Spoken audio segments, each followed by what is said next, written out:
چلو بھائی حدیث نمبر 3352. وبه قال وبسند متصل منا أبو عبد الله محمد بن إسماعيل بن إبراهيم بن المغيرة بن بردزبل الجعفي وبه قال حدثنا إبراهيم بن موسى قال حدثنا هشام عن معمر عن أيوب عن عكرمة عن ابن عباس رضي الله تعالى عنهما وعنهم أن النبي صلى الله عليه وسلم لما رأى الصور في البيت لم يدخل حتى أمر بها فمحيت، ورأى إبراهيم وإسماعيل بأيديهما الأزلام فقال قاتلهم الله والله إن استقسم بالأزلام قط. ہاں، حضرت عبداللہ بن عباس رضی اللہ عنہ سے فرماتے ہیں نبی صلی اللہ علیہ وسلم نے جب بیت اللہ میں تصویریں دیکھیں تو آپ گھر داخل نہیں ہوئے، یہاں تک کہ آپ نے حکم دیا کہ ان کو مٹایا جائے پہلے، کیونکہ جس جگہ تصویریں ہوتی تھیں نبی صلی اللہ علیہ وسلم نہیں جایا کرتے تھے. اب یہ جو تصویریں ہیں نا، ہاتھ سے بنی ہوئی تصویریں یا پرنٹڈ تصویریں جن کو لوگ لٹکاتے ہیں اپنی دیواروں پہ، والد کی تصویر، دادا کی، اپنے پیر و مرشد کی، یہ اشد تحریم، حرمت میں سب سے زیادہ حرام ترین تصویریں. تصویر کے درجات ہیں نا، سب سے پہلا درجہ حرام ہونے میں مجسمہ ہے.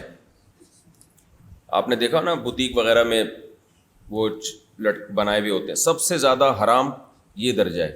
اس کے بعد سب سے زیادہ حرام وہ درجہ ہے کہ پرنٹڈ تصویر ہو، یعنی دیوار پہ لگی بھی ہو اور ہاتھ سے بنائی بھی ہو.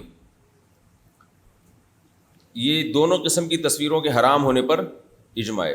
تیسرے نمبر پہ وہ تصویریں ہو پرنٹڈ لیکن کیمرے سے کھینچی ہوئی تصویر ہو. یہ اختلافی مسئلہ ہے کہ یہ حرام ہے یا نہیں. ہمارے نزدیک یہ بھی حرام ہے الا یہ کہ ضرورت ہو، لیکن اختلاف کی وجہ سے یہ بقیہ دو کی نسبت احون ہے. اور چوتھے نمبر پہ ڈیجیٹل تصویر ہے جو کیمرے کی اسکرین پہ ہوتی ہے یا ٹی وی کی اسکرین پہ ہوتی ہے. اس میں بھی اختلاف ہے. ہمارے نزدیک یہ جائز ہے، یہ تصویر میں داخل نہیں ہے کیونکہ قرار نہیں ہے اس کو، سمجھتے ہو. لیکن کوئی احتیاط پہ عمل کرتا ہے تو اچھی بات ہے. تو خلاصہ یہ نکلا کہ پہلی جو دو قسمیں ہیں نا، پہلی جو دو قسمیں وہ تو سخت ترین حرام ہے. ان کے بارے میں اتنی احادیث ہیں کہ اس کی حرمت کا انکار کرنا کفر معلوم ہوتا ہے، ضد اور ہٹ دھرمی معلوم ہوتی ہے. ایک جو مجسمہ اور ایک جو ہاتھ سے بنی ہوئی اور کیمرے کی بنی ہوئی میں بھی اگر اختلاف، بہت کم اختلاف ہے، میجورٹی تو اس کو حرام ہی کہتی ہے. جتنے بھی اہل حق علماء عرب میں، بر صغیر میں، دنیا میں، وہ بھی اس کو حرام ہی کہتے ہیں. چند حضرات نے اس کی گنجائش دی ہے، لیکن یہ کہ اس گنجائش اختلاف سے اتنا فائدہ ہوگا کہ ضرورت کے مواقع پر اس کے استعمال کی اجازت ہوگی. تو پاسپورٹ کے لیے، شناختی کارڈ کے لیے، حج عمرے کے لیے اس کی گنجائش ہے.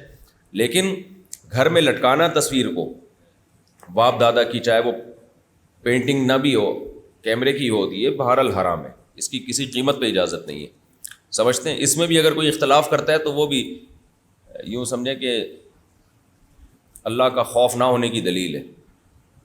جی ہاں، تو نبی صلی اللہ علیہ وسلم نے حکم دیا کہ ابراہیم علیہ السلام اور اسماعیل علیہ السلام کی تصویروں کو مٹایا جائے.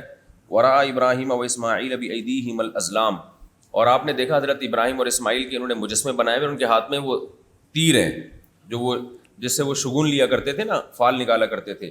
تو آپ نے فرمایا اللہ ان کو ہلاک کر دے، مشرکین کو. اللہ کی قسم ابراہیم اور اسماعیل نے کبھی بھی تیروں کے ذریعے تقسیم طلب نہیں کی ہے، کبھی بھی تیروں کے ذریعے فال نہیں نکالی ہے، انہی کی طرف منسوب کر دیا انہوں نے. چلیں حدیث نمبر 3353. وبه قال حدثنا علي بن عبد الله قال حدثنا يحيى بن سعيد قال حدثنا عبيد الله قال حدثني سعيد بن أبي سعيد عن أبيه عن أبي هريرة رضي الله تعالى عنه وعنهم قيل يا رسول الله من أكرم الناس؟ قال أتقاهم. قالوا ليس عن هذا نسألك. قال فيوسف نبي الله ابن نبي الله ابن خليل الله. قال ليس عن هذا نسألك. قال فعن معادن العرب تسألون؟ خيارهم في الجاهلية خيارهم في الإسلام إذا فقهوا. قال أبو أسامة ومعتمر عن عبيد الله عن سعيد عن أبي هريرة رضي الله تعالى عنه عن النبي صلى الله عليه وسلم. جی حضرت ابو ہریرہ رضی اللہ عنہ سے روایت ہے کہ نبی نے سے پوچھا گیا کہ لوگوں میں سب سے زیادہ عزت والا کون ہے؟ آپ نے فرمایا جو سب سے زیادہ پرہیزگار ہے. صحابہ نے عرض کیا ہم اس کے بارے میں سوال نہیں کر رہے، یعنی کسی اور لحاظ سے ہماری مراد ہے. تو آپ نے فرمایا کہ پھر یوسف علیہ السلام سب سے زیادہ عزت دار تھے اس نسب کے اعتبار سے، جیسے کہ وہ خود بھی اللہ کے نبی تھے، اللہ کے نبی کے بیٹے، اور ان کے والد بھی اللہ کے نبی کے بیٹے اور اللہ کے خلیل کے بیٹے یعنی ابراہیم علیہ السلام.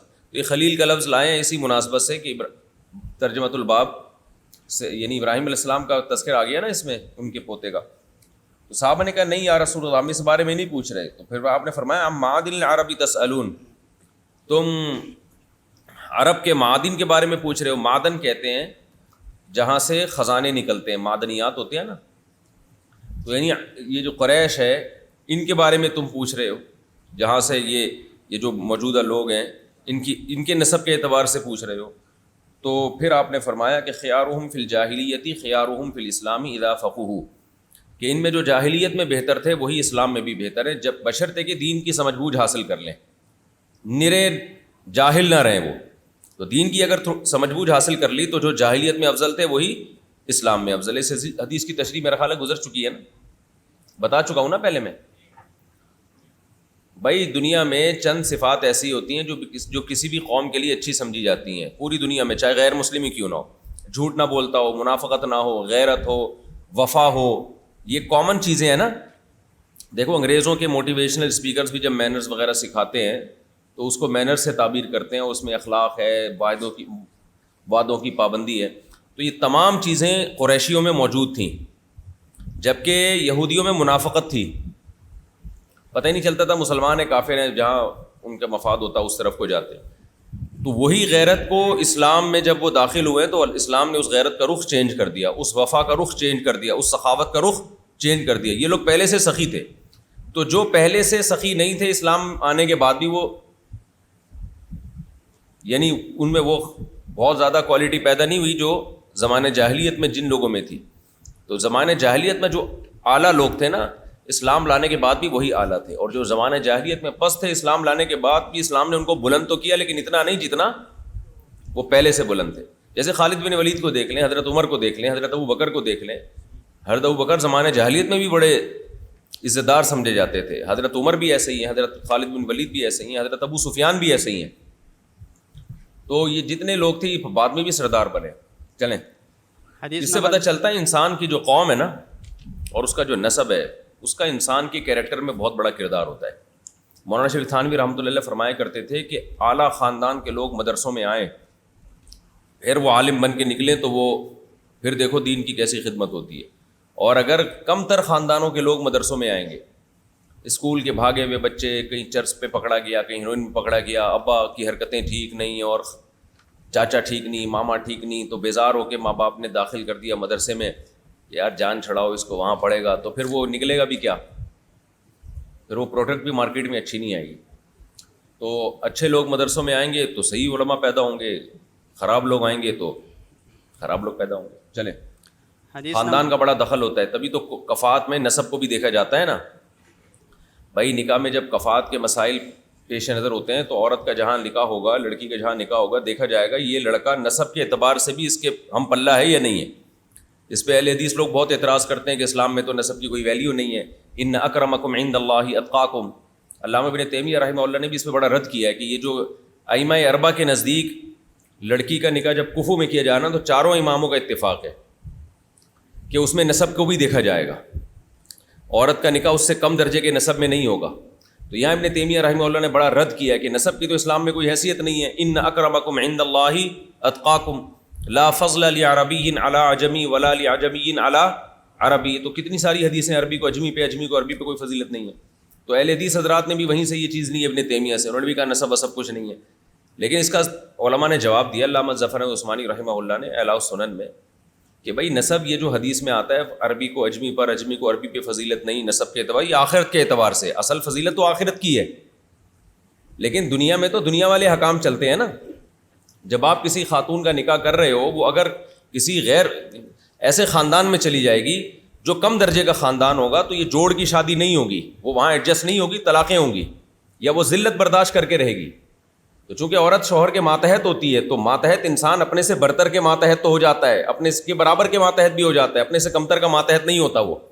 تو مرد تو جہاں چاہے نکاح کرے, لیکن لڑکی کا نکاح اس سے اعلیٰ میں ہوگا, تو وہ اعلیٰ میں دین بھی دیکھا جائے گا, اس میں نسب بھی دیکھا جائے گا. اب یہاں پر ایک اشکال پیدا ہوتا ہے کہ اچھا یہ تو حسب نسب تو ہندوؤں میں ہے, پھر ان کے ہاں بھی تو یہ اونچی خاندان ہے نا اور یہ گھٹیا خاندان, تو پھر اسلام میں اور ہندو مذہب میں فرق کیا ہو گیا؟ بھائی ان کے ہاں جو اعلیٰ اور ادنا کا معیار ہے وہ معیار وہ نہیں ہے جو اسلام نے بتایا ہے. اسلام میں اعلیٰ نسب اور ادنا نسب کا معیار یہ ہے کہ کچھ نسب ایسے ہیں جو اخلاقی اعتبار سے اتنے اچھے ہوتے ہیں کہ اچھے سوسائٹی میں سمجھے جانے لگتے ہیں، وہ تو نسب ان کی پہچان ہوتا ہے، ان کے اندر اعلیٰ صفات ہوتی ہیں نا، سخاوت ہے، حیا ہے اور اخلاقیات ان کے ہاں خاندانوں میں ہوتی ہیں زیادہ، تبھی تو کہتے ہیں خاندانی آدمی ہیں، خاندانی، تو وہ خاندان ایک علامت بن جاتے ہیں۔ تو اصل مدار اعمال پر ہی ہے، جیسے پیغمبروں کے خاندان سے کوئی ہوگا نسب، پیغمبروں کے نسب میں، تو غالب یہی ہے کہ اس کے اندر وہ صفات آئی ہوں گی۔ تو اور اگر کوئی بیچارہ بھنگیوں کے خاندان میں پیدا ہوا تو کیا اس کی مینٹل لیول کیا ہوگا؟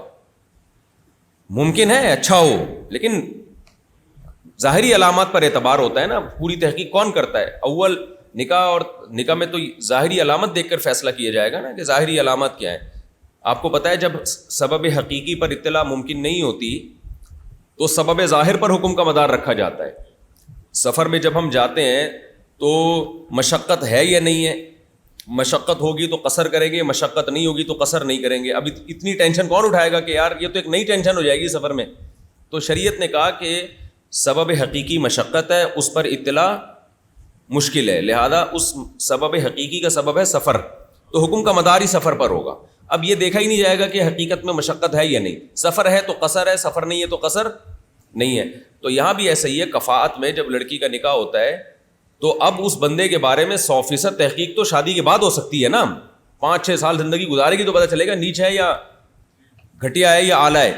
تو نسب اور خاندان یہ ظاہری علامت ہے، اچھا خاندان ہے تو غالب امکان ہے کہ بندہ اچھا ہوگا، گھٹیا خاندان ہے اخلاقی اعتبار سے، گھٹیا کا مطلب وہ ہندوؤں والا گھٹیا نہیں کہ جو گھٹیا ہے تو قیامت تک گھٹیا ہی بن گیا، وہ والا مراد نہیں ہے، اخلاقی اعتبار سے تو اس خاندان کے فرد کے بارے میں غالب امکان ہے کہ یہ بھی، اس میں بھی وہ اخلاقی برائیاں ہوں گی، تو سبب ظاہر پر حکم کا مدار ہے، لہذا اس میں یہ دیکھا جائے گا بھئی اس کا نکاح ایسے خاندان میں کیا جائے جو اس کے جوڑ کا ہو۔ اب حقیقت میں بندہ صحیح ہے یا نہیں یہ تو اللہ ہی جانتا ہے، اور اگر غیر کفو میں لڑکی نے نکاح کرنا ہے تو پھر اس کے لیے ولی کی اجازت ضروری ہے۔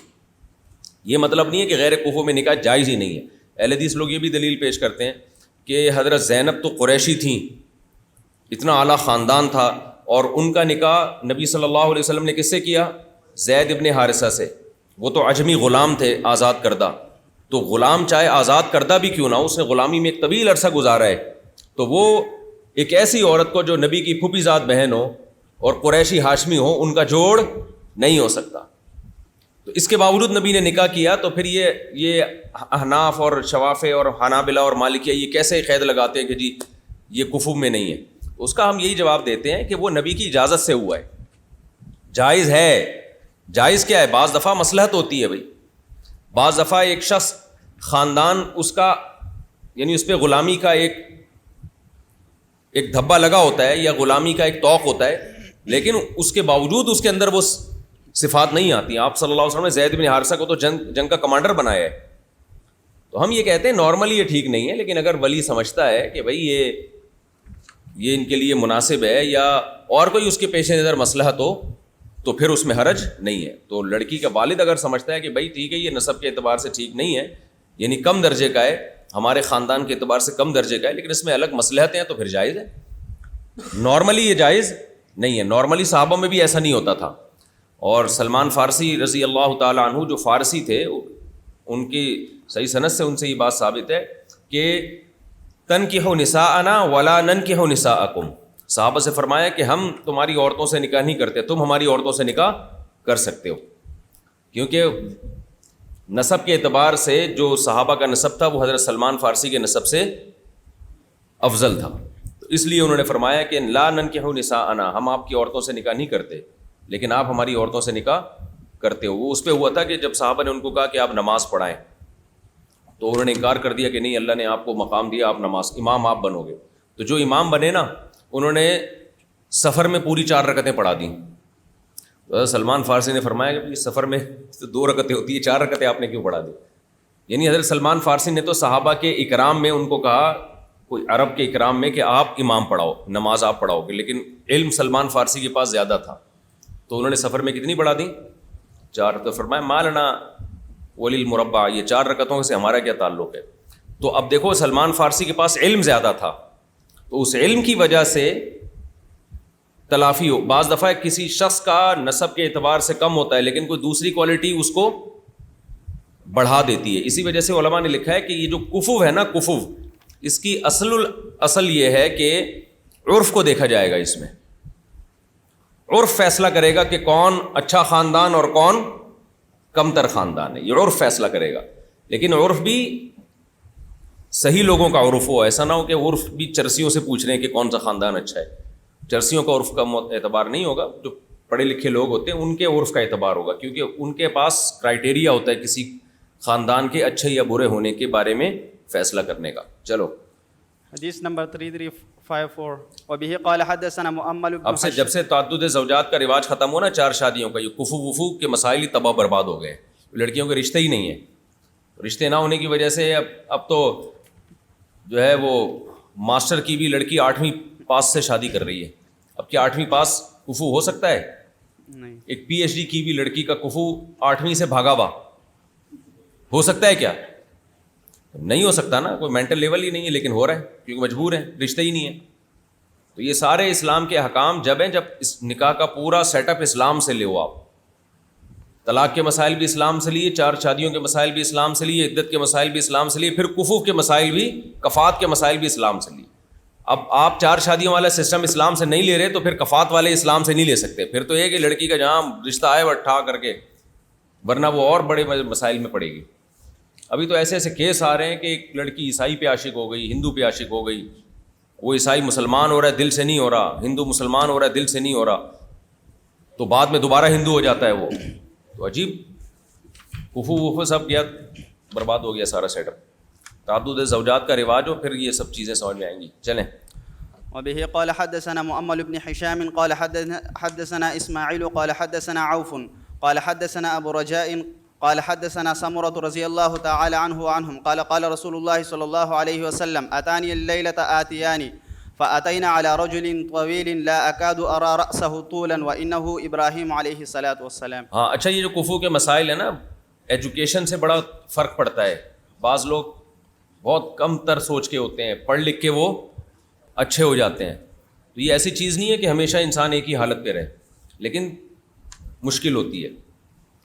تو ایک اور بات ذہن میں آئی تھی, نکل گئی یار. چلو خیر, آگے حدیث پڑھتے ہیں. حضرت سمرہ رضی اللہ عنہ سے روایت, رسول اللہ صلی اللہ علیہ وسلم نے فرمایا, اتانی اللیلۃ آتیان, گزشتہ رات میرے پاس 2 شخص آئی, 2 فرشتے آئی. یہ خواب کی بات ہے. فاتینا علی رجل طویل, ہم ایک ایسے شخص کے پاس آئے جن کا قد بہت اونچا تھا. لا اکاد ارى رأسه طولا, قریب ہی نہیں تھا کہ میں ان کے سر کو دیکھ لیتا اونچا ہونے کی وجہ سے. وَإِنَّهُ ابراہیم علیہ السلام, اور وہ کون تھے؟ ابراہیم علیہ السلام تھے. خواب میں زیارت. چلیں. حدیث نمبر 3355 وبه قال حدثنا بيان بن عمرو قال حدثنا النضر قال أخبرنا ابن عون عن مجاهد أنه سمع ابن عباس رضي الله تعالى عنهما وذكروا له الدجال مكتوب بين عينيه كافر أو قال كافارا. قال لم أسمعه ولكنه قال أما إبراهيم فانظروا إلى صاحبكم وأما موسى فجعد آدم على جمل أحمر مختوم بخلبة كأني أنظر إليه إن حضر في الوادي يكبر. حضرت مجاہد کہتے ہیں انہوں نے عبداللہ بن عباس رضی اللہ عنہ سے یہ سنا, وذکروا لہ الدجال. یہ جو تابعی ہیں نا, ان کا نام بھی لے لینا چاہیے, اس سے یاد ہو جاتا ہے. عبداللہ بن عباس کے شاگرد کون کون تھے, عبداللہ بن مسعود کے, عبداللہ بن عمر کے, حضرت ابو ہریرہ کے کون کون لوگ شاگرد تھے, حضرت عائشہ کے کون کون. اس سے بڑا فائدہ ہوتا ہے, ان کی حیثیت پتہ چلتی ہے. حضرت مجاہد فرماتے ہیں انہوں نے عبداللہ بن عباس کو یہ کہتے ہوئے سنا کہ صحابہ نے نبی صلی اللہ علیہ وسلم کے سامنے دجال کا تذکرہ کیا کہ مکتوب بین عینیہ کافر, اور دجال کے دونوں آنکھوں کے درمیان کافر لکھا ہوگا یا کاف فا اور را لکھا ہوگا. قال لم اسمعہ, فرماتے ہیں میں نے یہ نہیں سنا. مجاہد کہتے ہیں عبداللہ بن عباس کو یہ اس کی وضاحت کرتے ہوئے میں نے نہیں سنا. ولکنہ قال اما ابراہیم فانظروا الی صاحبکم. عبداللہ بن عباس نے فرمایا کہ حضرت ابراہیم علیہ الصلوۃ والسلام کے بارے میں فرشتے نے کہا فانظروا الی صاحبکم, دیکھو اپنے ساتھی کی طرف. ابراہیم علیہ السلام سے کہا کہ فانظروا الی صاحبکم, دیکھو اپنے, یعنی فرشتے نے حضرت ابراہیم سے کہا یہ تمہارے ساتھی ہیں, یعنی محمد صلی اللہ علیہ وسلم. وہ اما موسیٰ, پھر نبی نے حضرت موسیٰ کو دیکھا, فجعد, گھنگریالے بال, آدمو, اور گندمی رنگ, موسیٰ علیہ السلام کا، علی جمل احمرا، سرخ اونٹ پر، مختوم بخلبۃ، خلبہ کہتے ہیں لیف کو، جو کھجور کی چھال نہیں ہوتی، تو کھجور کی چھال کو بن کے وہ لوگ رسیاں بنایا کرتے تھے. مختوم الختام یعنی ناک میں اونٹ کے لگام تھی کھجور کی چھال کی رسی کی. کانی انظر الیہ، نبی صلی اللہ علیہ وسلم نے فرمایا میں موسیٰ کو ایسے دیکھ رہا ہوں جیسے ان حضر فی الوادی، وہ وادی میں اوپر سے نیچے اتر رہے ہیں، یکبروا اللہ اکبر کہتے ہوئے. تو یہ خواب میں آپ صلی اللہ علیہ وسلم نے حضرت موسیٰ کو اس طرح سے دیکھا. چلو بھائی حدیث نمبر 3356 وبه قال حدثنا قتيبة بن سعيد قال حدثنا مغيرة بن عبد الرحمن القرشي عن أبي زناد عن الأعرج عن أبي هريرة رضي الله تعالى عنه عنهم قال قال رسول الله صلى الله عليه وسلم اختتن إبراهيم النبي صلى الله عليه وسلم وهو ابن 80 سنة بالقدوم. حضرت ابو ہریرہ رضی اللہ عنہ سے روایت ہے، رسول اللہ صلی اللہ علیہ وسلم نے فرمایا ابراہیم علیہ السلام جو اللہ کے نبی تھے انہوں نے ختنہ کی 80 سال کی عمر میں قدوم کے ساتھ. یہ لفظ قدوم بھی ہے قدوم بھی ہے. قدوم اگر پڑھا جائے تو شام میں کوئی جگہ ہے وہاں کا نام قدوم ہے، یعنی شام میں آپ حضرت ابراہیم ایک جگہ میں تھے جس کا نام قدوم ہے، وہاں آپ نے ختنے کی. لیکن صحیح بات یہ ہے کہ یہ لفظ قدوم ہے. قدوم کہتے ہیں جو کوئی اسطرا یا بلیڈ وغیرہ ہوتا تھا پہلے زمانے میں نجار وغیرہ، نجاروں کے پاس. تو حضرت ابراہیم علیہ السلام نے اس کی بنیاد رکھی. اس سے پہلے ختنے نہیں ہوتی تھی. سمجھتے ہو کہ نہیں سمجھتے ہو؟ تو اللہ نے حضرت ابراہیم علیہ السلام کے دل میں وحی کی تاکہ وہ ختنے کریں، تاکہ اس کی بنیاد ڈالیں. اس کی وجہ سے پھر عربوں میں ختنے کا اور پھر نبی صلی اللہ علیہ وسلم نے اسلام میں ختنے کو مشروع قرار دیا.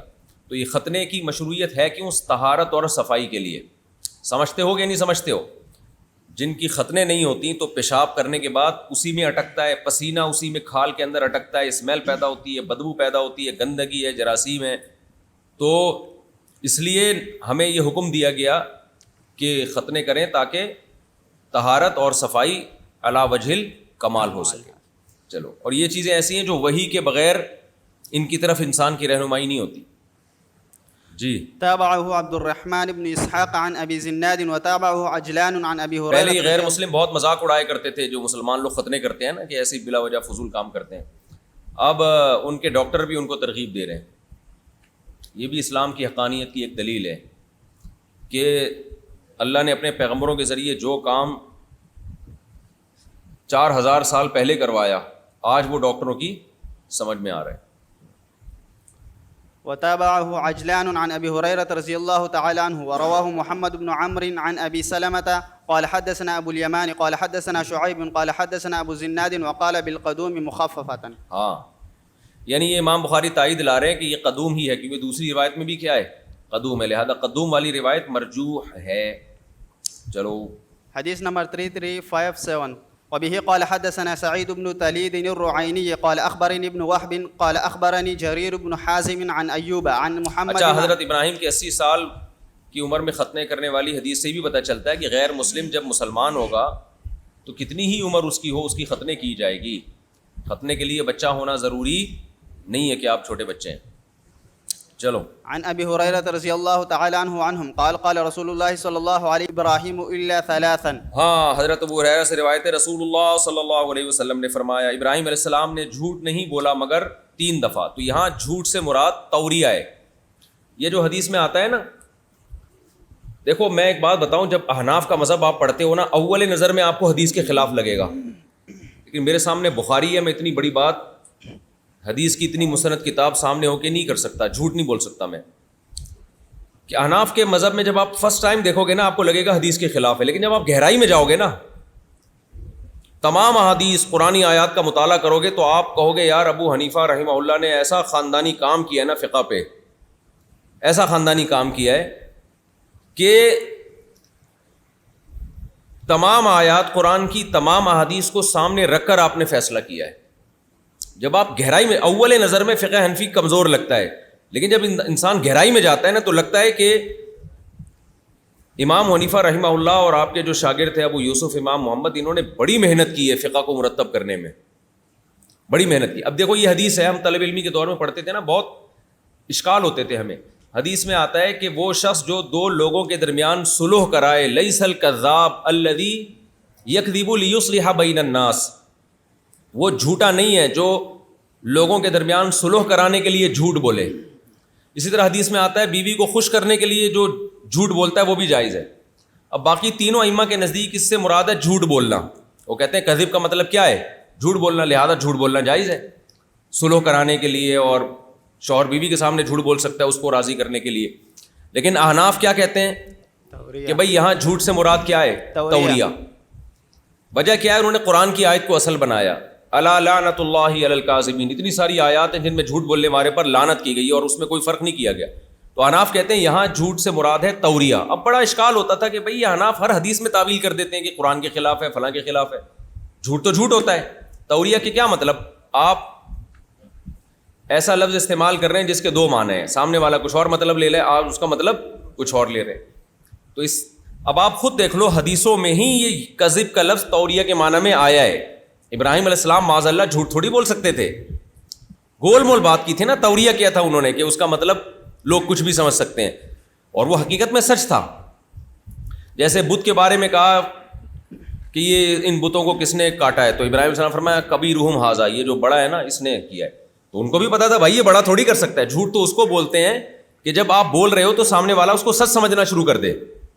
جیسے ہم حکایتیں سناتے ہیں نا, فرضی واقعات سناتے ہیں, وہ جھوٹ نہیں ہے کیونکہ سب کو پتا ہوتا ہے بھائی یہ فرضی واقعہ ہے. جیسے میں واقعہ سناتا ہوں نا, ایک ہاتھی نے وہ نہا رہا تھا دریا میں, ایک چوہا آیا, بولتا ہے یار باہر نکل ذرا ضروری کام ہے. ہاتھی نے بولا بھائی میں باہر دریا میں نکلنا آسان تھوڑی ہے میرے لیے. چوہے نے کہا بھائی بہت امپورٹنٹ کام ہے, آپ کو آنا پڑے گا باہر. بڑی مشکل سے ہاتھی دریا سے باہر نکلا. چوہے نے کہا بس واپس جاؤ.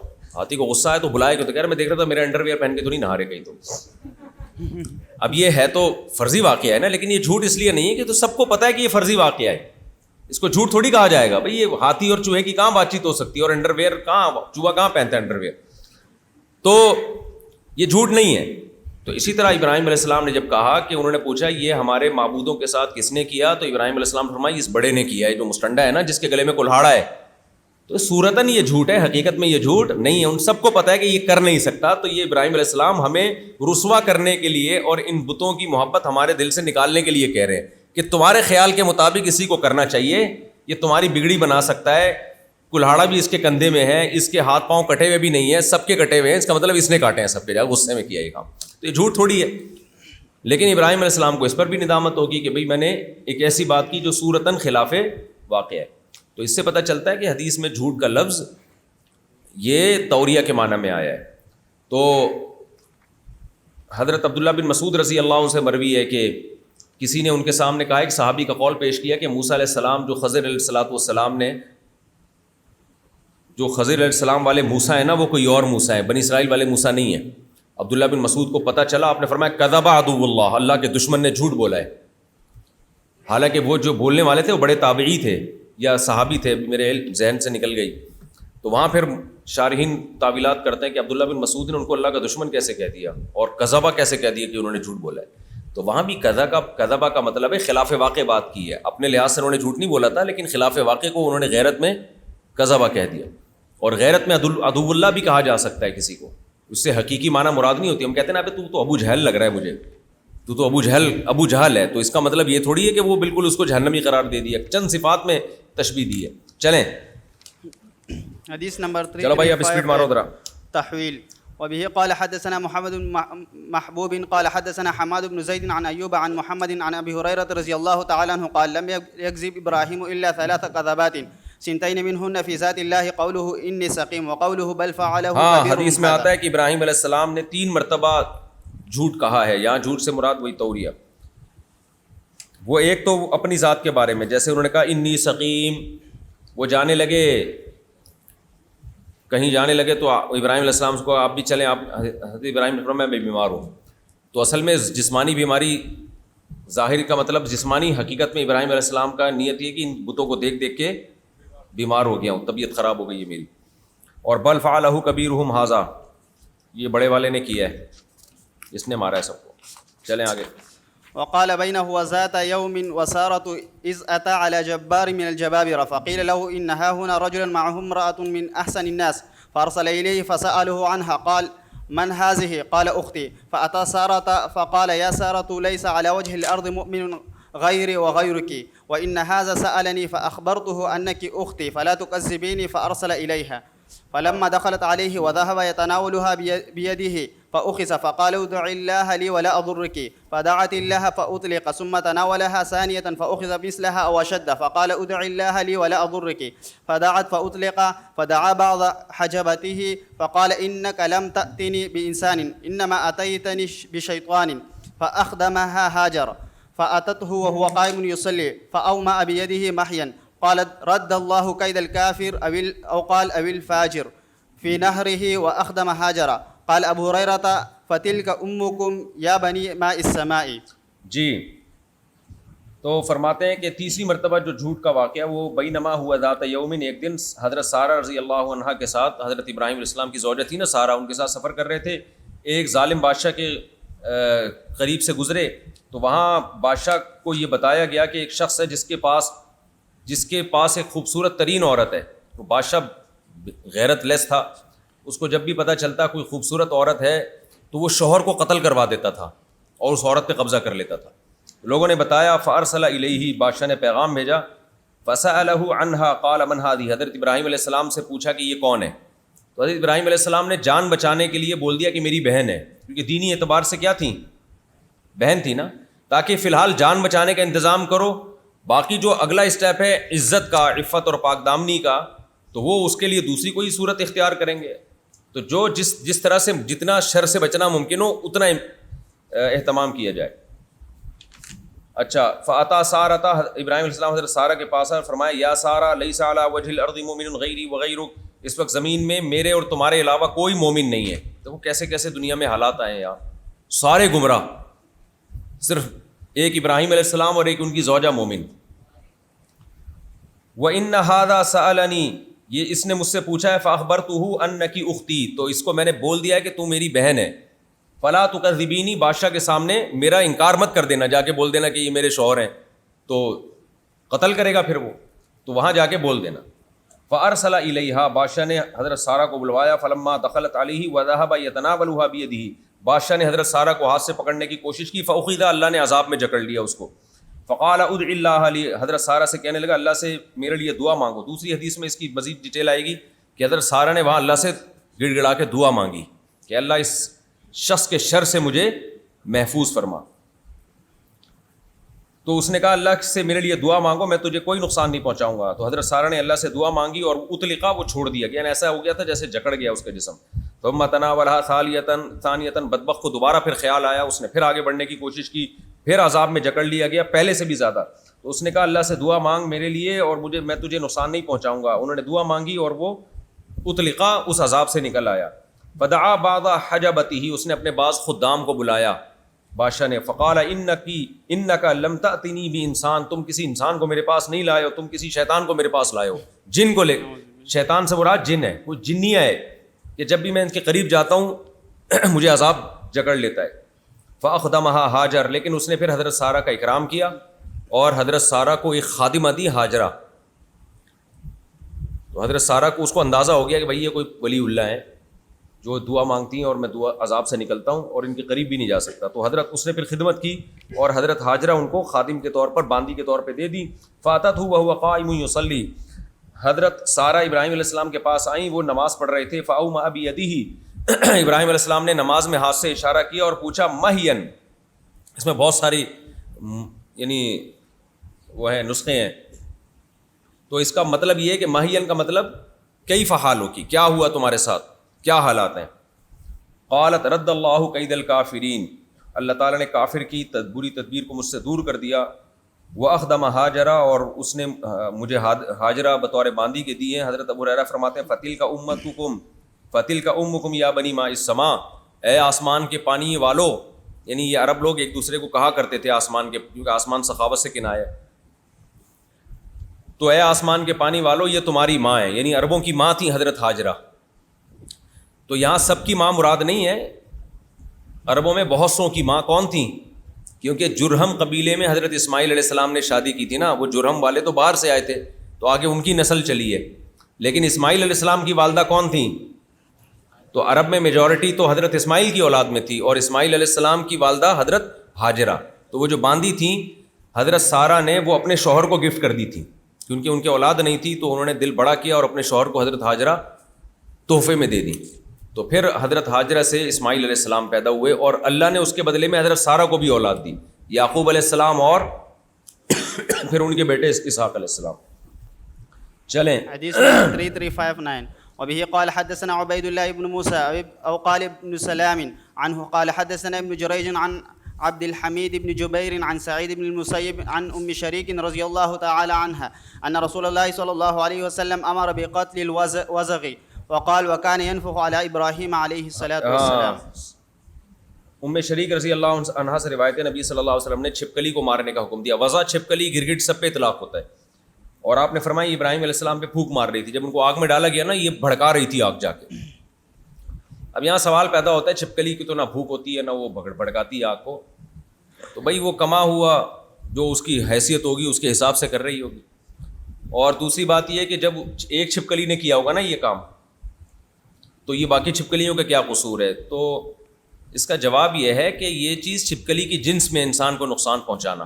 ویسے چھپکلی میڈیکل سائنس یہ کہتی ہے کہ کوئی نقصان دہ جانور نہیں ہے، یعنی اس میں کوئی زہر بہر نہیں ہوتا، لیکن بہرحال یہ انسان دوست جانور بھی نہیں ہے. سمجھ رہے ہو؟ اس کی سب سے بڑی اذیت ہے کہ سلیم الطبع انسان کو جتنی گھن چھپکلی سے آتی ہے نا اتنی کسی اور جانور سے نہیں آتی. یہی نقصان کم ہے کیا انسان کے لیے؟ تو اس لیے چھپکلی کو مارنا چاہیے. اور صحیح مسلم کی حدیث میں آتا ہے کہ جس نے ایک وار میں چھپکلی کو مارا 100 نیکیاں، اور جتنے وار میں مارے گا نیکیاں کم ہوں گی. دیکھو یہ بھی جانور پہ رحم ہے کہ ایک جانور کو مارنے کا ہمیں حکم دیا گیا، لیکن اس میں ساتھ ساتھ یہ بھی کہ جتنی کم سے کم تکلیف ہو اس کو، کیونکہ ایک ہی دفعہ پہ چپٹ کر کے لگا دیا نا وہ اسٹیکر بن جائے گی، اس کو بھی کم تکلیف ہوگی، آپ کا کام بھی آسان. اور بعض لوگ چھپکلی کو اس طریقے سے مارتے ہیں کہ سارا دن کھیلتے رہتے ہیں اس سے جانور بھی عذاب میں آتا ہے. جانور کو عذاب سے بچانے کے لیے نبی نے فرمایا ایک وار میں مارو.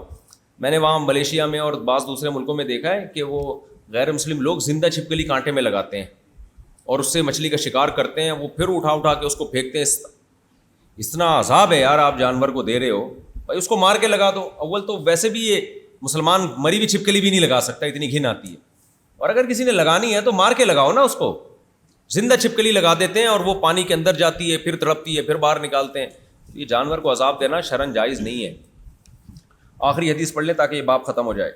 حديث نمبر 3360 وبه قال حدثنا عمر بن حفص بن غياس قال حدثنا أبي قال أخبرنا الأعمش قال حدثنا إبراهيم عن علقمة عن عبد الله رضي الله تعالى عنه قال لما نزلت الذين آمنوا ولم يلبسوا إيمانهم بظلم قلنا يا رسول الله أينا لا يظلم نفسه قال ليس كما تقولون لم يلبسوا إيمانهم بظلم بشرك أولم تسمعوا إلى قول لقمان لابنه یا بنی لا تشرک باللہ ان الشرک حضرت عبداللہ لظلم بن مسعود عظیم. فرماتے ہیں کہ جب یہ آیت نازل ہوئی نا، جو ایمان لائے اور اپنے ایمان کو ظلم کے ساتھ خلط نہیں کیا، یعنی ظلم سے بچے رہے ساری زندگی، تو ان کے لیے جنت ہے. تو صحابہ نے کہا یا رسول اللہ کچھ نہ کچھ ظلم تو دنیا میں ہر ایک سے ہو جاتا ہے، قرآن کہہ رہے ذرا بھی ظلم نہیں ہونا چاہیے. تو آپ صلی اللہ علیہ وسلم نے فرمایا کہ تم نے لقمان علیہ السلام کا قول جو اپنے بیٹے کو انہوں نے کہا ان الشرک لظلم عظیم، یہ نہیں سنا؟ تو کیا مطلب؟ شرک لظلم عظیم ہے، تو یہاں مراد ظلم سے شرک ہے. چلو جی سوالات آ گئے ہیں بھائی. جھوٹ اور توریہ اور تقیہ کی کیا تعریف ہے؟ توریہ ہوتا ہے، توریہ ضرورت کے وقت جائز ہے، جب آپ حق پر ہوں سامنے والا ظالم ہو تو پھر گول مول بات کرنے کی اجازت ہے. جب آپ باطل پر ہوں سامنے والا حق پر ہو پھر توریہ کی بھی اجازت نہیں ہے آپ کو. سمجھتے ہو؟ اور تقیہ تو جھوٹ کو بولتے ہیں، تقیہ تو جھوٹ ہے. گھڑی کے متعلق بتائیں کہ کون سے ہاتھ میں باندھنی چاہیے؟ اصولی طور پہ تو سیدھے ہاتھ میں باندھنی چاہیے گھڑی، سیدھے ہاتھ کو ہر چیز میں ترجیح دینی چاہیے. لیکن چونکہ سیدھا ہاتھ استعمال بہت ہوتا ہے مختلف کاموں میں، تو گھڑی ہونے کی وجہ سے پھر اس میں انسان ڈسٹرب ہوتا ہے. لیکن کوئی سیدھے ہاتھ میں گھڑی باندھ سکتا ہے تو افضل یہی ہے. محرم کے مہینے میں جو شیعہ حضرات شربت وغیرہ پلاتے ہیں وہ پینا ہمارے لیے جائز نہیں ہے بھائی، ہم سنی ہیں. ان کو ان کے مسلک پہ چلنے تو ہم اپنے مسلک پہ چلیں گے. کسی کا منتشا نام رکھنا، پتہ نہیں اس کا مطلب کیا ہے. منتشا، منتشا وتعز من تشاء، یہ غلط نام ہے، اس کا کوئی مطلب ہی نہیں ہے منتشا کا. مدرسۃ البنات بنانا کیسا ہے؟ آج کل نوجوان خود بنات کے شیوخ بن جاتے ہیں، پھر اللہ معاف کرے. دیکھو یہ زمانہ ایسا ہے کہ اس میں احون البلیتین کو دیکھا جائے گا. اگر آپ عالمات کے مدرسے نہیں بناتے تو عالمات دین کا علم حاصل نہیں کریں گی. انہوں نے گھروں سے تو نکلنا ہے، پھر یونیورسٹیوں میں جائیں گی، کو ایجوکیشن سسٹم میں جائیں گی اور خراب ہو جائیں گی. تو ان کو اس بڑی خرابی سے بچانے کے لیے آپ کو کوئی تو متبادل دینا ہے نا, تو وہ متبادل مدرسہ بناتی ہے. باقی اس میں بھی فسادات ہوتے ہیں, لیکن وہ فسادات یونیورسٹیوں کی نسبت کم ہوتے ہیں, اور ان فسادات کو کم بھی کیا جا سکتا ہے. تو مدرسۃ البنات بنانے کی ہر ایک کو اجازت نہیں ہونی چاہیے. اس کے لیے شرط ہو کہ جس کی پہلے سے 4 شادیاں ہو چکی ہوں وہ بنائے. دوسرا یہ کہ نظر کی حفاظت, اور میں نے بعض مدارس البنات دیکھیں اس قدر احتیاط ہے ان میں محتمم حضرات, حالانکہ جوان محتمم ہے لیکن اتنی زیادہ احتیاط ہے کہ آپ کی سوچ ہے. تو ایسی شدید ترین احتیاطوں کے باوجود اگر بنایا جائے تو پھر تو یہ وقت کی ضرورت ہے. دیکھو میرا اپنا نظریہ تو یہ کہ لڑکی باپ کے گھر سے رخصت ہو کے جائے شوہر کے گھر میں, وہاں اپنی زندگی گزارے اور بیسک معلومات اس کو دے دی جائیں, کیونکہ فتنہ ہی ہے. لیکن اگر ایجوکیشن کا یعنی سسٹم چل پڑا ہے, لڑکیوں نے تعلیم حاصل کرنی ہی ہے, تو پھر تو آپ کو کوئی ادارہ دینا پڑے گا نا. نہیں دیں گے تو وہ اب یہ نہیں ہو سکتا کہ جی ساری یونیورسٹیاں بند کر دو, لڑکیوں گھروں میں بند کر دو. اپنی یہ نعرہ چلے گا نہیں اب. تو اب یہی ہے کہ یونیورسٹیاں لبرل لوگ بنا رہے ہیں, وہ بگاڑ رہے ہیں. آپ مذہبی لوگ بھی بنائیں تاکہ وہ ایجوکیشن بھی اچھی دیں, ماحول بھی اچھا دیں. تو ماں باپ کو جب اپنی بچیوں کے لیے اچھے ماحول کی یونیورسٹیاں ملیں گی تو وہ کیوں غلط ماحول والی یونیورسٹی میں بھیجیں گے؟ تو ہم لوگوں نے تو سارا زور ہی مدرسوں پہ لگا دیا نا, ہم نے اسکول اور کالج اور یونیورسٹیاں بنائی نہیں ہیں. اب آ رہے ہیں ہم 50 سال کے بعد غزالی یونیورسٹی بن رہی ہے, بہت فساد پھیل چکا ہے اب. لیکن چلو دیر آئے درست آئے. اور یہ ایک یونیورسٹی نہیں, اس طرح تو ہر علماء کو سب مدارس والوں کو بنانی چاہیے تاکہ مدرسہ بھی ہو اور یونیورسٹی بھی ہو. بلکہ مدرسہ اس یونیورسٹی کے تابع ہو, جس نے عالم بننا ہے وہ ادھر آ جائے, جس نے ڈاکٹر بننا ہے وہ ادھر چلا جائے. لیکن آپ کے شیلٹر میں ہونا چاہیے یہ کام. آگے اچھا بھائی, استاد جی تصویر جو کہ عطر یا شیمپو ہوتا ہے, ان تصویروں کا کیا حکم ہے؟ ملائکہ داخل ہوتے ہیں ان تصویر. بھائی اخباروں پہ جو تصویریں ہیں, ڈبوں پہ جو تصویریں ہیں, ان میں ابتلا بہت زیادہ, ان سے بچنا ممکن ہی نہیں ہے. سارا دن تصویریں ہی کاٹتے رہو گے بیٹھ کے. شیمپو کی بوتل پہ تصویر ہے, صابن کی بوتل پہ تصویر ہے. تو اب اللہ سے امید ہے جب اذا یعنی جو عموم بلوا کے حکام چینج ہو جاتے ہیں نا, اب اتنا ابتلا ہے کہ اب کوئی اور کام کرو بھائی. بس اتنا احتیاط کرو کہ تصویر کو دیوار پہ نہ لٹکاؤ, عزت نہ دو اس کو. سمجھتے ہو ویسے بھی جو روندی بھی تصویریں ہیں ان کو محو کرنا بھی واجب نہیں ہے. جن کی عزت, یہ بھی شیمپو اور صابن کی تصویروں کی عزت تھوڑی ہوتی ہے, پڑے رہتے ہیں ایسے ہی, پاؤں کے نیچے بھی آتی رہتے ہیں یہ سب چیزیں. تو اس میں تعظیم نہیں ہے تصویر کی, اور ابتلا بہت زیادہ ہے. گھڑی کے متعلق بتائیں تو ہو گیا میرے بھائی, یہ بھی ہو گیا میرے بھائی, عطر والا بھی ہو گیا, توڑیا بھی ہو گیا, محرم کے مہینے میں جیندرا سرود بھی ہو گیا میرے بھائی. چلو السلام علیکم ورحمۃ اللہ وبرکاتہ, خیال رکھیے.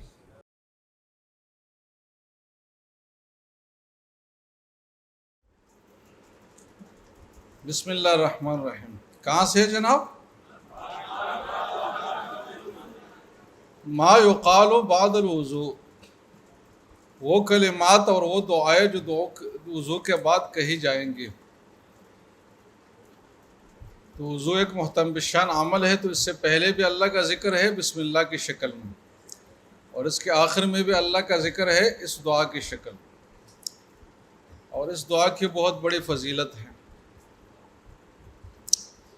کیا ہے جناب؟ حدثنا جعفر بن محمد بن عمران الثعلبی الکوفی قال حدثنا زید بن حباب بن معاویہ بن صالح عن ربیعہ بن یزید الدمشقی عن ابی ادریس الخولانی و ابی عثمان عن عمر بن الخطاب.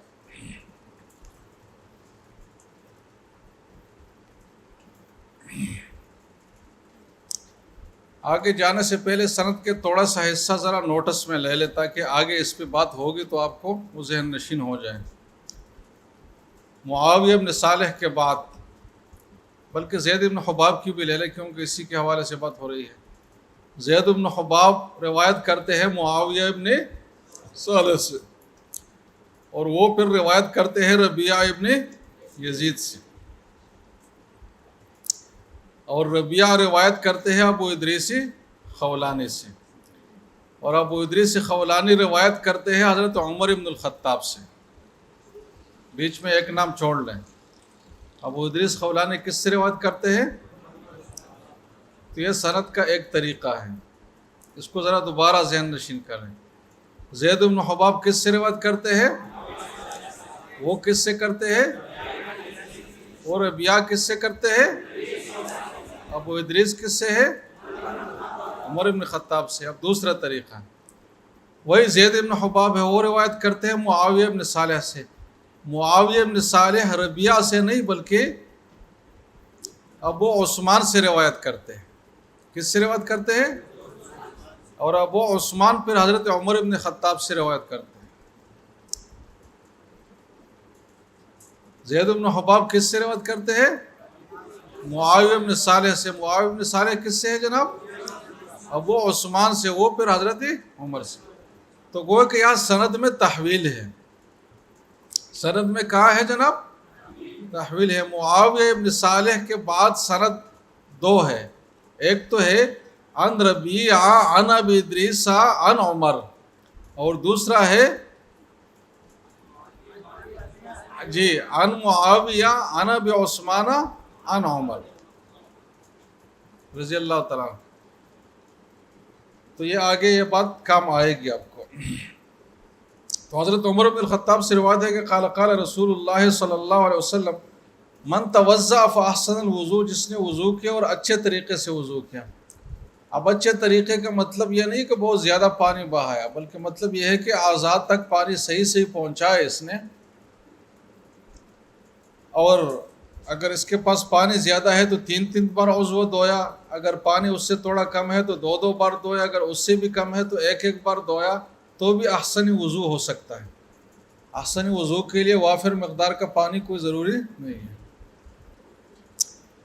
کہ جس نے وضو کیا اور اچھا وضو کیا، اہتمام کے ساتھ وضو کیا، اور وضو کے فراغت کے بعد کہا کہ اشہد ان لا الہ الا اللہ وحدہ لا شریک لہ واشہد ان محمدا عبدہ ورسولہ اللہم اجعلنی من التوابین واجعلنی من المتطہرین، تو فتحت لہ ثمانیۃ ابواب الجنہ یدخل من ایہا شاء، کہ جنت کے 8 دروازے اس کے لیے کھل جائیں گے اور اس کی مرضی ہے کہ جس دروازے سے چاہے داخل۔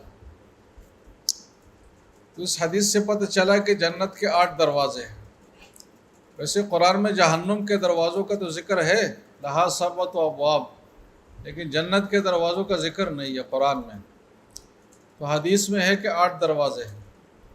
اب وہاں 7 ہے، یہاں 8 ہے، تو اس لیے کہ سبقت رحمتی اعلیٰ غضبی، اللہ تعالیٰ کی رحمت کی صفت کے تقاضے ہر جگہ زیادہ ہے غضب کی صفت کے تقاضوں سے، حتیٰ کہ دروازوں میں بھی، کہ جہنم جب غضب کا مظہر ہے اس کے 7 دروازے ہیں تو رحمت کا مظہر اس سے غالب ہونا چاہیے، تو اس کے 7 کے بجائے 8 دروازے رکھے گئے۔ اور جیسے کہ جہنم کے ہر دروازے کے لیے طے شدہ لوگ ہیں، تو جنت کے بھی ہر دروازے کے لیے طے شدہ لوگ ہیں، کیونکہ ہر نیک عمل کی ایک الگ خاصیت ہے، تو اللہ نے ہر دروازے میں الگ سے ایک چیز ڈالی ہے جو ہمیں یہاں سمجھ ہی نہیں آ سکتی۔ اور حضرت ابوبکر صدیق رضی اللہ عنہ نے پوچھا تھا کہ کوئی ایسا شخص بھی ہوگا خوش نصیب جس کے اعمال اتنے زیادہ اور اتنے ہم جہت ہو کہ تمام دروازوں سے اس کو بلاوا آئے، تو حضور نے فرمایا کہ آپ ہے اس میں سے۔ تو دیکھو حضرت ابوبکر اپنے آپ کو کیا سمجھ رہے کہ بہت تعجب سے سوال کر رہے ہیں کہ کیا ایسا بھی ممکن ہے کہ کوئی ہو، اور حضور جواب میں کہتے کہ آپ اس میں سے ہے۔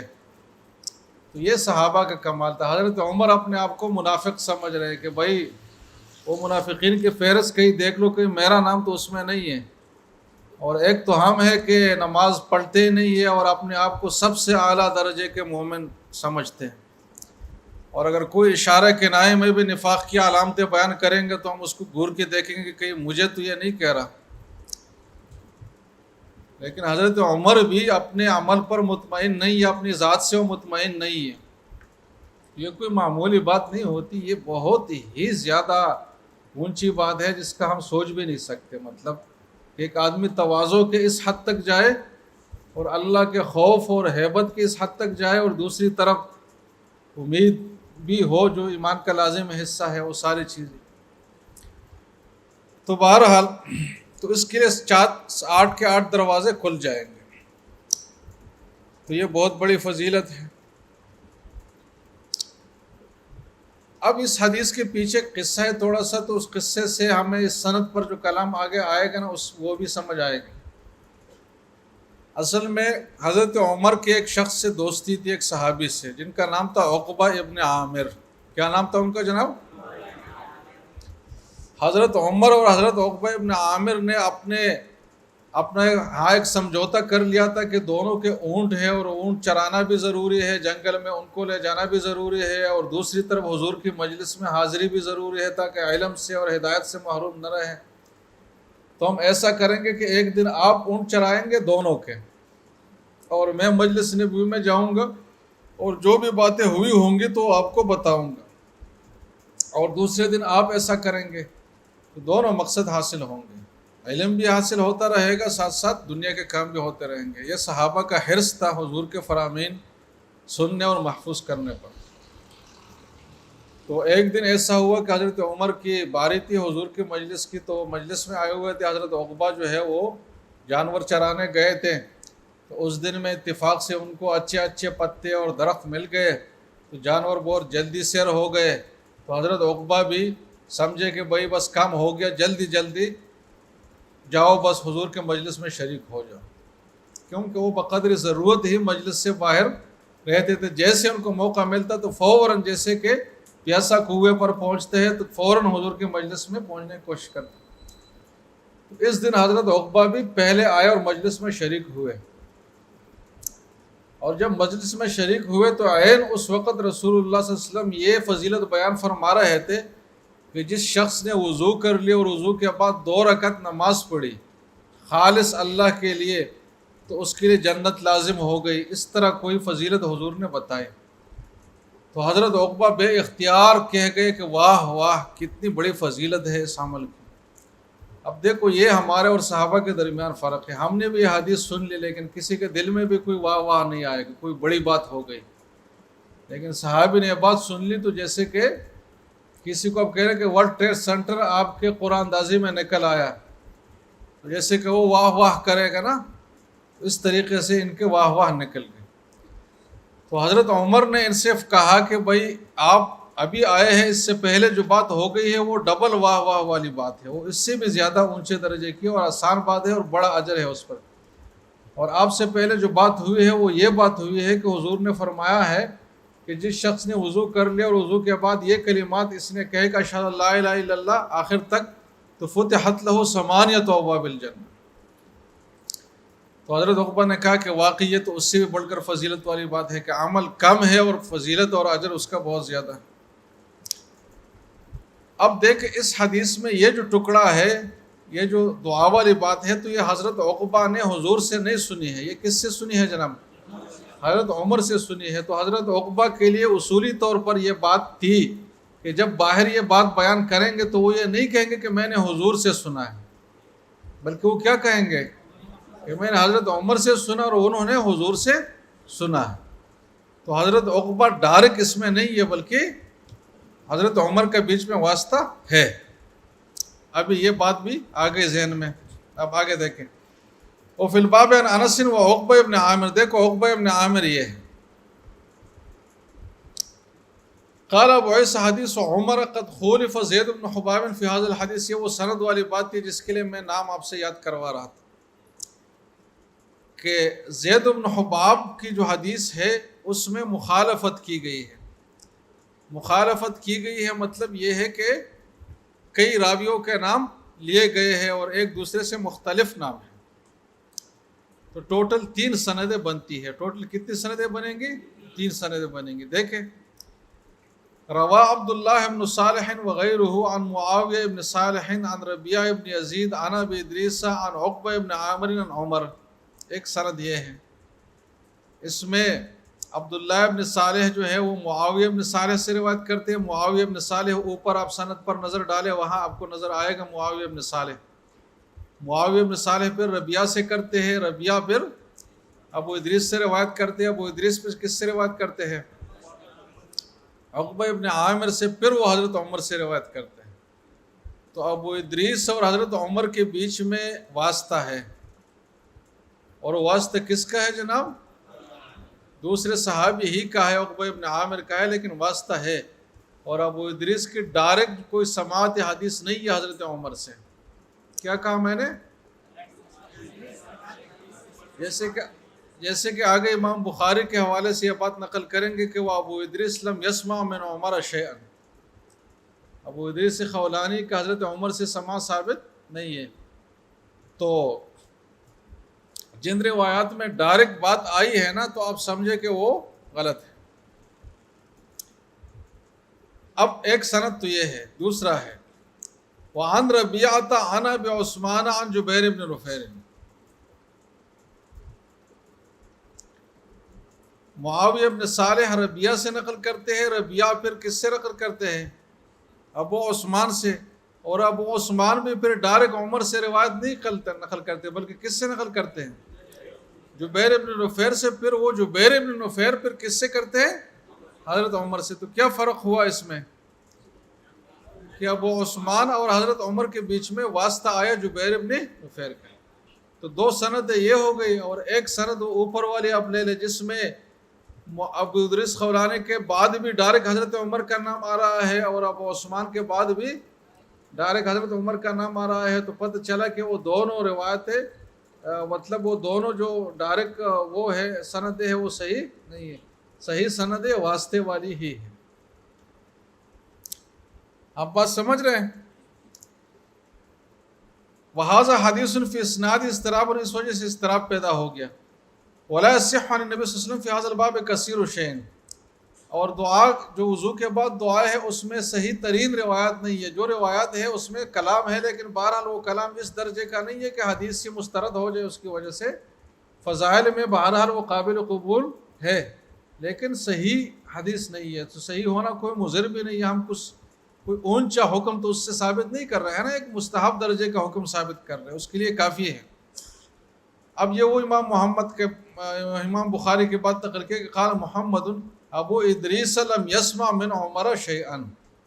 تو اس سے کیا بات نکل آئی اس امام بخاری کے جملے سے کہ حضرت ابو ادریس اور عمر کے بیچ میں واسطہ ہے. واسطہ کس کا ہے جناب؟ عقبہ بن عامر کا ہے، اور ڈائریکٹ حضرت ابو ادریس کا عمر سے سماع ثابت نہیں ہے. بہرحال یہ سند کی ہلکی سی بات تھی، اس کو اب سمجھ گئے تو کافی ہے. باب الوضوء بالمد. اب وضو میں کتنا پانی استعمال کیا جائے یہ دوسرا موضوع ہے. ابھی تک تو طریقے کے بارے میں باتیں تھی نا کہ وضو میں کون سا عضو کیسے دھویا جائے، کتنے بار دھویا جائے وغیرہ وغیرہ. اب یہ ہے کہ اس میں پانی کتنا استعمال کیا جائے اور پانی کتنا استعمال نہ کیا جائے، یعنی اسراف کی صورت کیا ہوگی اس میں. تو باب الوضوء بالمد.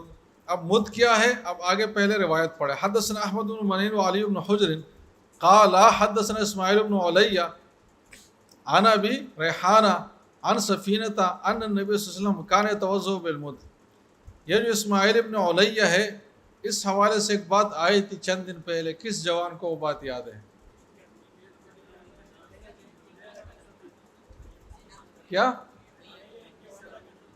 ہاں زبردست زبردست، زندہ باد. کہ وہاں امام بخاری امام ترمذی نے جب ان کا خود یہ تعارف کر رہے تھے نا تو اس کا نام کیا لیا تھا جناب؟ اسماعیل ابن ابراہیم.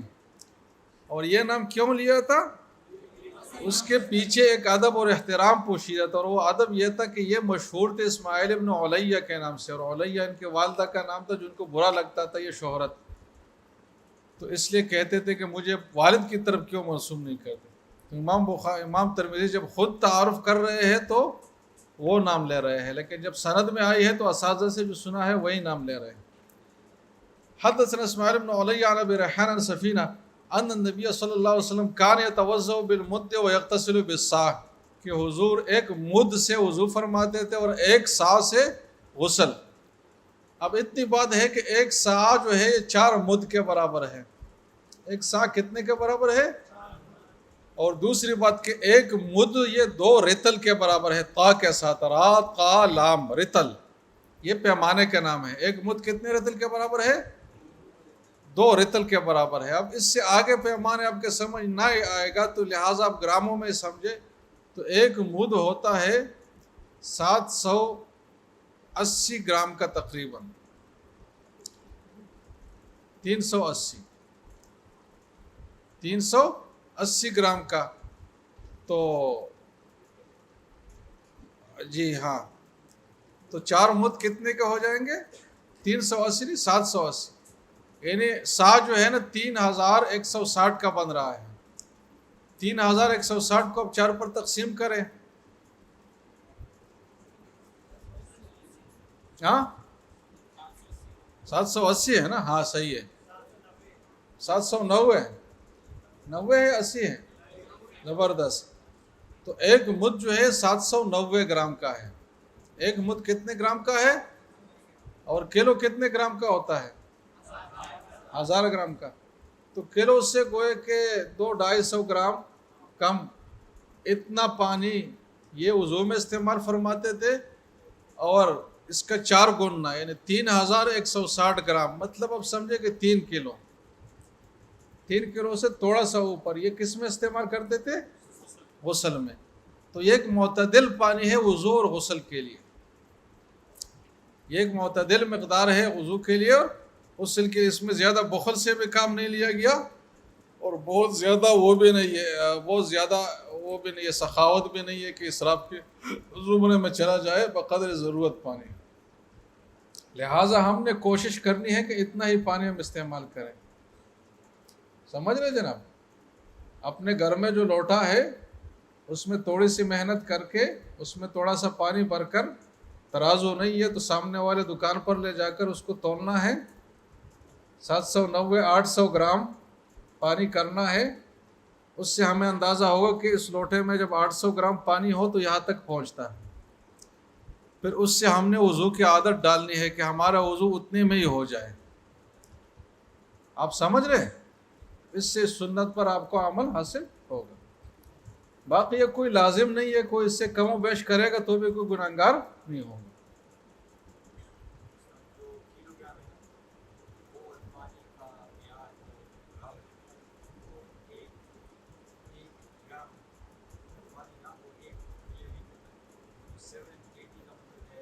نہیں، یہاں ہم گراموں کے حساب سے ہی بتا رہے ہیں، آپ اس کو ملی میٹر میں تبدیل کریں، وہ جو بھی بنتا ہے۔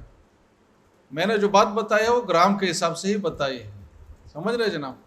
تو اتنے گرام کے حساب سے تو یہ ہے ان نبی صلی اللہ علیہ وسلم کان یتوضؤ بالمد ویغتسل بالصاع، یہ لیٹر کے حساب سے کوئی 3.5 لیٹر بن رہے ہیں، صاع والی جو بات ہے وہ تھوڑا سا زیادہ بن رہا ہے، تو ملی لیٹر ملی میٹر وغیرہ میں آپ اس کا وہ پیمانہ لگائیں گے۔ وفي الباب عن عائشة وجابر وانس بن مالك قال ابو اسحاق السفینہ حدیث حسن صحیح، وابو ریحانہ اسمہ عبداللہ بن مطر، یہ ان کا تعارف ہے۔ جیسے کہ امام ترمذی بار بار تقریباً ہر باب میں ایسے 1-2 راوی آتے ہیں جن کا نامانوس قسم کا نام بھی ذکر کرتے ہیں، اور ان کا جو مانوس نام ہے وہ بھی ذکر کرتے ہیں، ان کا تعارف ذکر کرتے ہیں۔ کتنے ہزاروں لوگوں کا ڈکشنری ان کے ذہن میں کھولی ہوئی تھی کہ ان کے نام اصل یہ تھے اور مشہور اس نام سے، اصل یہ مشہور اس نام سے ہیں۔ ہمیں اپنے کلاس کے لوگوں کے نام یاد نہیں رہتے، مجھے تو ایک طالب کا نام بھی یاد نہیں رہتا آخر تک، اور پھر شکل سے تھوڑا پہچانتا ہوں، وہ بھی 1 مہینہ 2 کے بعد پتہ ختم ہو جاتا ہے کہ یہ اس سال والا ہے یا پچھلے سال والا ہے۔ لہٰذا بہت عجیب کیفیت پیش آتی ہے کہ طالب علم سے میرے تو پوچھ بھی نہیں سکتے کہ آپ فارغ ہوئے یا ابھی پڑھ رہے ہیں یا کب ہوئے، تو اس طرح چیز بھی ہوتی ہے۔ اللہ اکبر۔ تو وہاں کا ذرا آپ بعض اہل العلم الوضوء بالمد والغسل بالصاع، مد کتنا ہے جناب؟ 2 رطل، کتنے گرام ہے؟ 790 گرام، اور صاع کتنے مد ہے؟ اور گرام کے حساب سے کتنے ہیں؟ ہاں۔ وقال الشافعی و احمد و اسحاق، ان حضرات نے مزید وضاحت کی امت کے سامنے کہ لیس معنی ھذا الحدیث، اس حدیث کا معنی توقیت اور تحدید محض پر نہیں ہے کہ انہ لا یجوز اکثر منہ ولا اقل منہ، کہ اس سے اگر زیادہ ہو گیا تو جائز نہیں ہے، اس سے اگر کم ہو گیا تو جائز نہیں ہے، یعنی یہ تحدید اس مقصد کے لیے نہیں ہے، اس سے کم و بیش بھی کوئی کر سکتا ہے، لیکن بہتر یہ کہ اسی مقدار میں ہی رہے۔ بہتر کیا ہے؟ اس مقدار میں رہے، اس میں پانی جیسی عظیم نعمت کا ضیاع بھی نہیں ہے، اس کی قدردانی بھی ہے، اور ساتھ ساتھ عظیم مقاصد پانی سے حاصل کرنے بھی ہے طہارت کی شکل میں۔